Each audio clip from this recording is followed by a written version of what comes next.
Coming up on the Get Lean, Eat Clean podcast.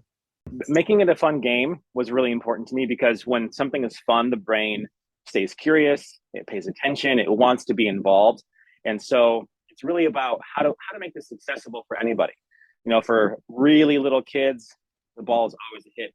For somebody who's older, a senior working on their balance, they probably haven't played with the ball in years, and it's hysterical for them to be playing catch for the first time in maybe 20, 30, 40 years. And for athletes that are already using a ball, for example, they already have to have these skills. And so you can find where they have gaps in where their eyes can move that are playing a role in their athletic performance.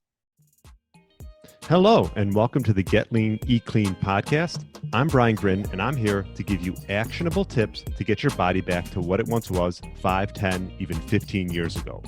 Each week, I'll give you an in-depth interview with a health expert from around the world to cut through the fluff and get you long-term sustainable results.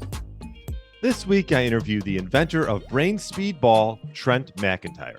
Trent's mission's to deliver his methods and tools to children who struggle with focus, seniors who've lost their balance and mobility, individuals who experience neurological conditions, and athletes who have suffered concussions and injuries. The Fire Up Your Brain program was created by Trent as a fun, engaging, and affordable way to support this mission. We discuss all different types of applications for the brain speedball. I actually just got mine today, and I'm excited to use it.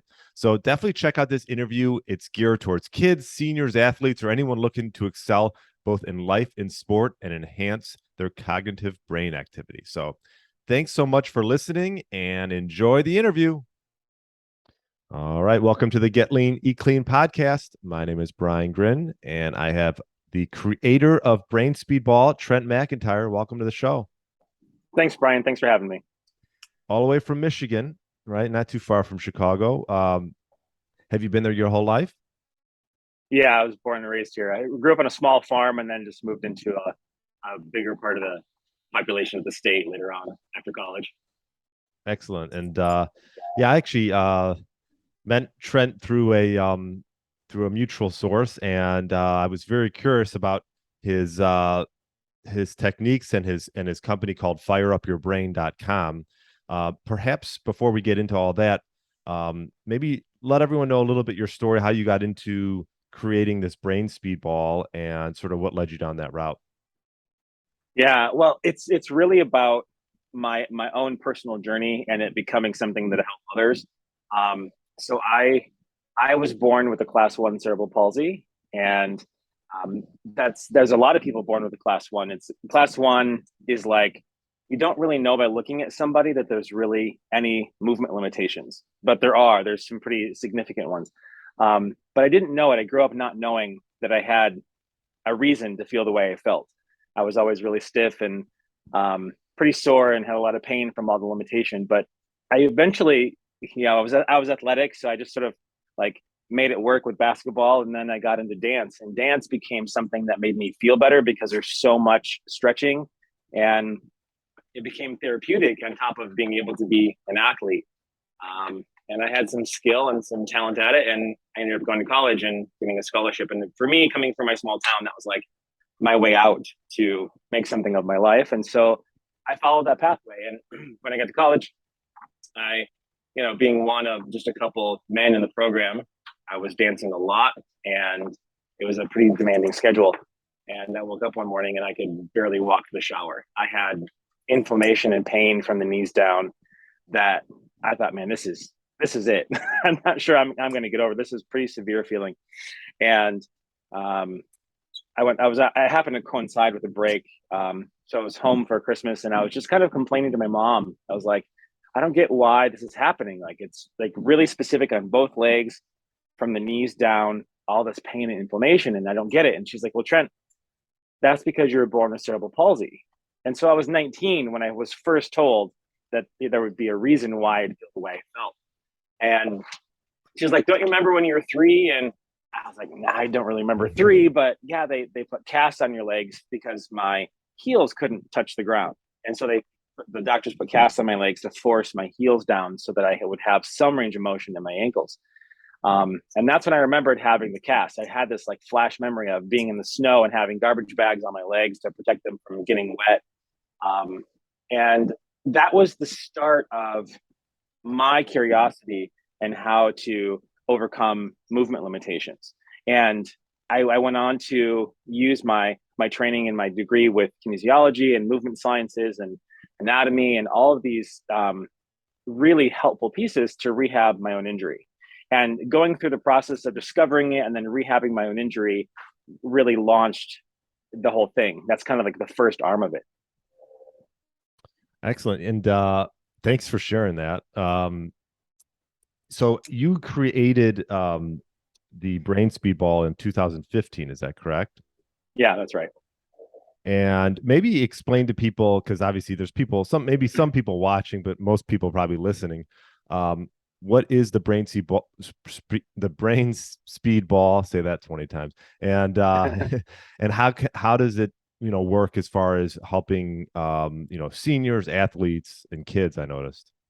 Yeah. So I'll kind of tell the story of how it became a thing, and that might help people understand it. So after I rehabbed my own injury, I went on to dance professionally and had a lot of success there. But I had never been able to read without falling asleep. I get like one sentence into reading a book and fall asleep. And in fact, the solution in school was like, he has a hard time reading, so give him more reading. But it wasn't that I couldn't comprehend what I was reading. It was that physically my eyes didn't work well together. And in my 30s, I discovered by working with a vision therapist that my eyes didn't work well together.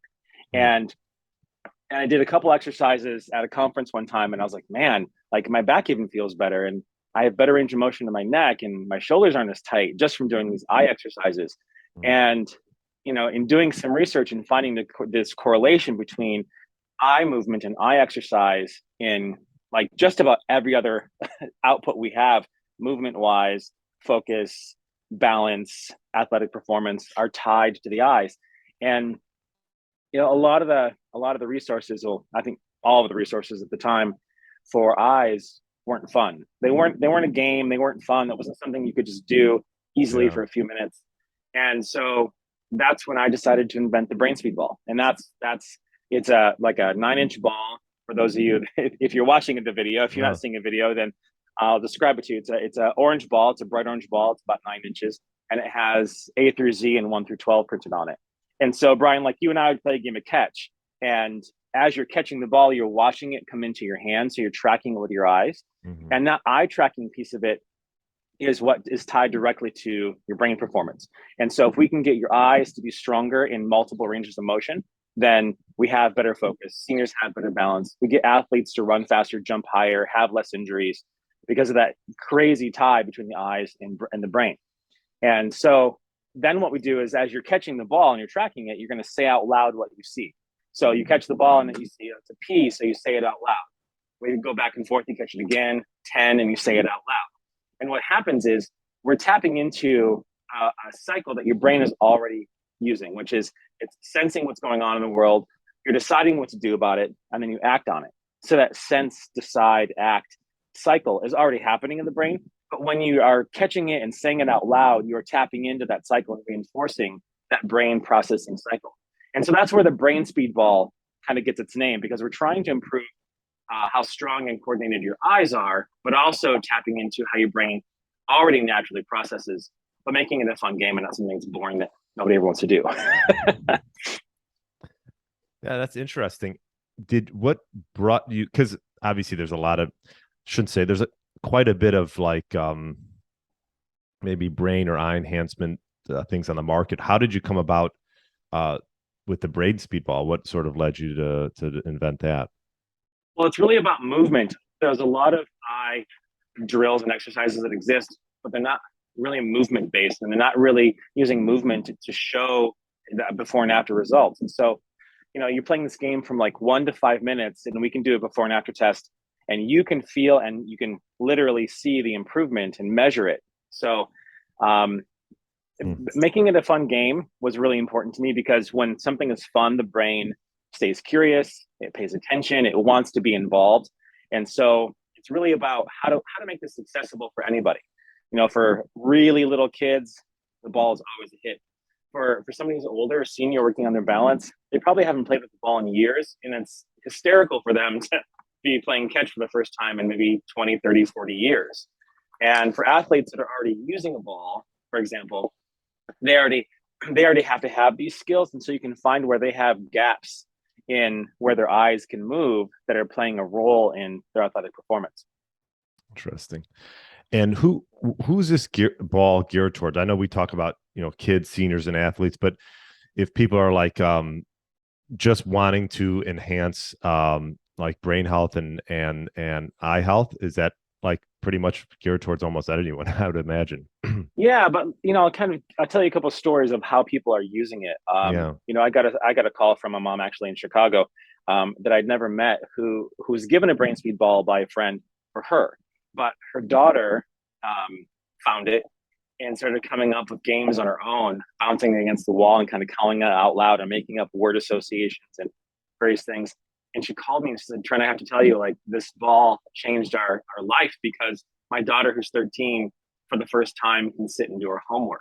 So for them, it was about focus. And imagine the dynamic in the family when, it's stressful. If you have kids and they can't or won't or aren't doing their homework, it becomes like the family's household stress every day. It's a battle.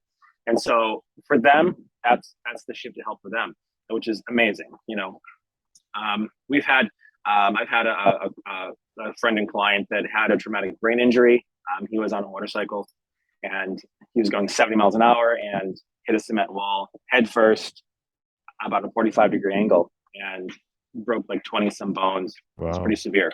I intersected his care when he had just let go of any kind of walking device, like no cane, no crutches, no wheelchair. And kind of like what he calls a drunk penguin kind of walked into my space. We played for less than 10 minutes and his walk looked totally normal and it stayed that way. It never went back. And he eventually was able to go back to work full time and restore his quality of life and, get everything back.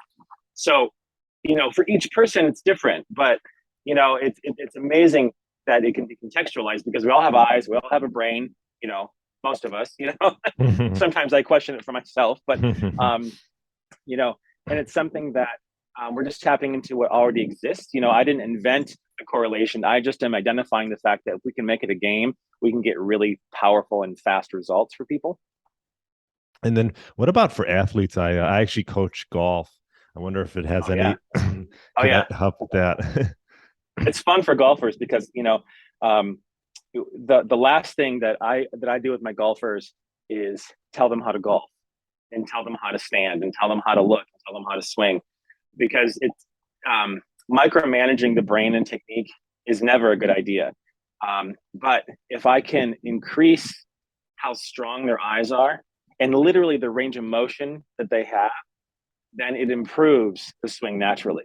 I had a golfer years ago who didn't know that I don't golf. I mean, I swing a club at a driving range, but I don't golf. Right. I don't have golf skill. I'm not a golf instructor by any means. He didn't know that. I said, yeah, let's work on your golf. He's like, okay. So that's what I used. I used the brain speed ball and these eye exercises and going through that brain cycle. And his golfing kept improving and improving and improving. He's like, man. And I said, I got to tell you something. I don't golf. I don't even really know how to golf. He's like, what? How can you help me? I was like, because it's not about your golf. It's about your senses. We got to get your senses stronger so that your brain gets better information. Kind of blew his mind. It was kind of fun. Yeah, that's really interesting. What other gaps could it fill? Like, especially people aging, and like, obviously, I had I'm like drawing a blank on his name. I've had a lot of guests, but he End Myopia, I believe, was his website, endmyopia.org. But either way, any ways to sort of help and maybe prevent even getting glasses?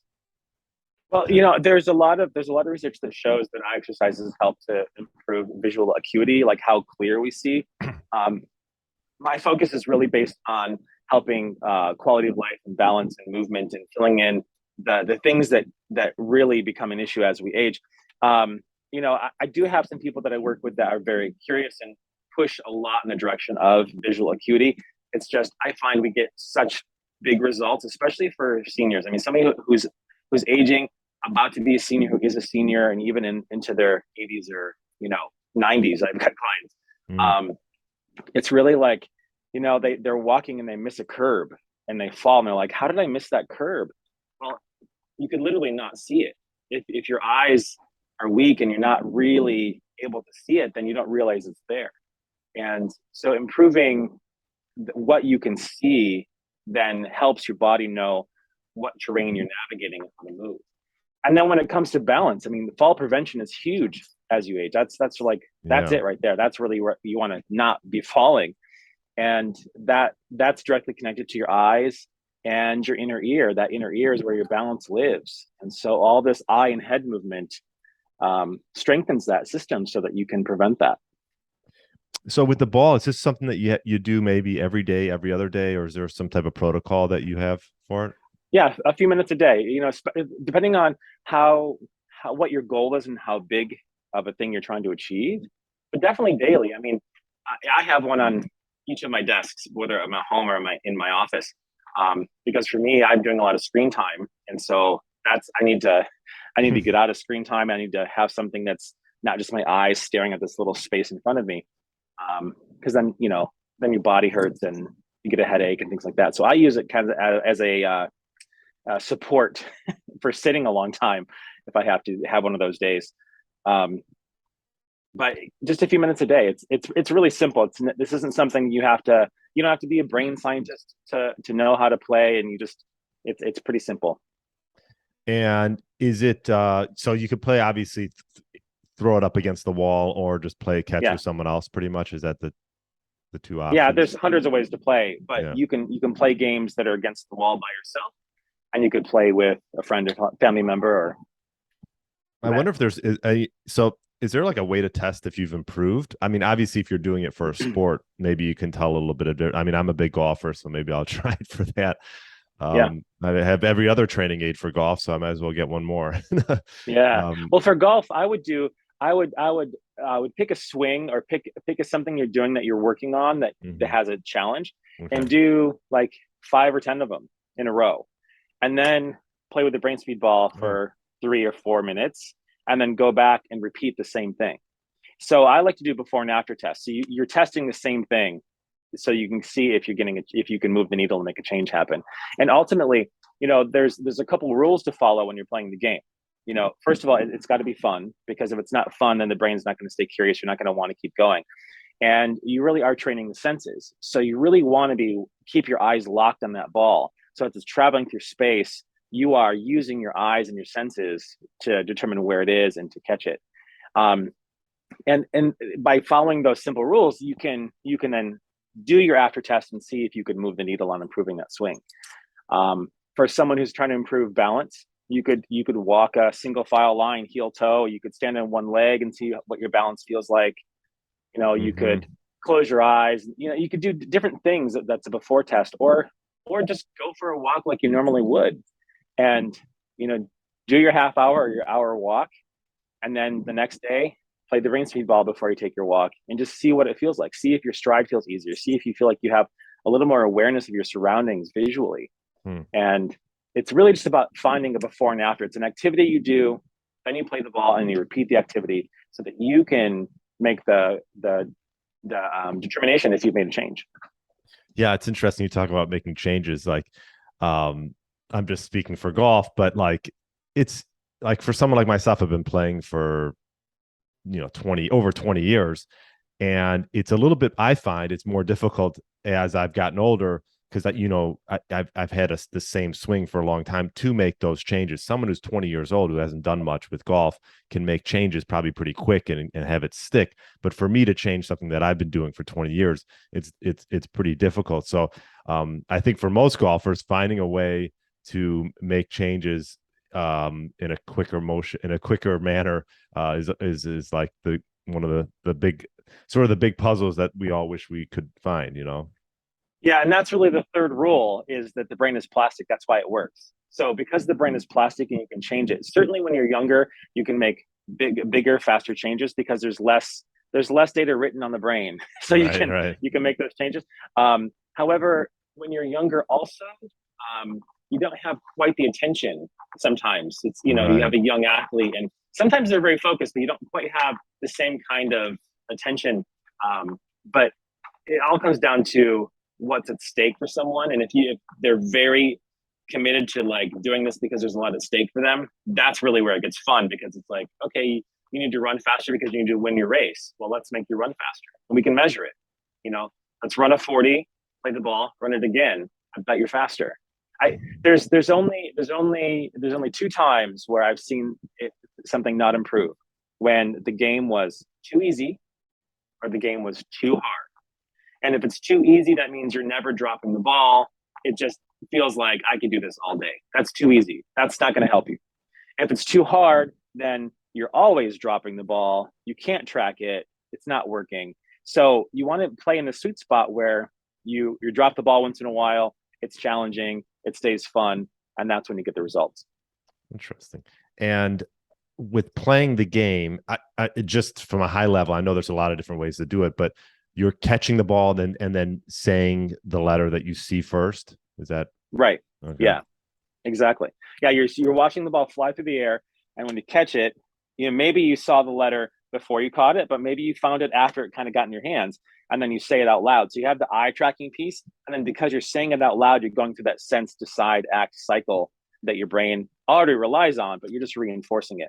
And of course, saying what you see out loud is one thing, but you can also then make word association. So instead of saying the letter D, you might say Detroit, or instead of with the numbers, you might do some addition. So you catch a 2, then the next thing you catch is a 5, so you say 7, and you can come up with new, like, creative games that way. That creativity is an important part of it, so that it stays fresh. Yeah, and this is obviously for kids, this is a fun game. Is this something that you've implemented with different schools and stuff?